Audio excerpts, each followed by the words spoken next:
ستاسو د فیسبوک د واتس اپ یا د بل اکاونټ ډاټا خو ډارک ویب ته نه د لیک شوی هم وس په دې ساعت باندې چیک کړئ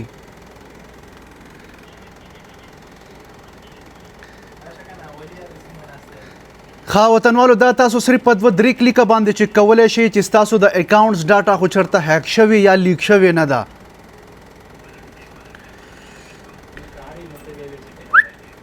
نن سبا چې کوم دی د فیسبوک د واتس اپ داسې مختلف اکاونټس ډیر زیات هیک کیږي نو تاسو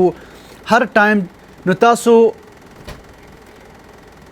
تاسو خپل اکاونټ د دې ویب سایټ په ترو باندې صرف په 2 منټه کې چیک کولی شئ چې تاسو ډاټا یا اکاونټس هیک شوي خو نه دي راځئ چې دا مکمل طریقه د موبایل په سکرین باندې زده کړو که ویډیو ستاسو خوښه شي ویډیو د سره لایک شیر کړئ پیج د سره فالو کړئ دې نه علاوه وطنوالو موږ په یوټیوب باندې هم کار شروع کړی دی هغه د سره لازم سبسکرایب کړئ راځئ چې دا مکمل طریقه د موبایل په سکرین باندې زده کړو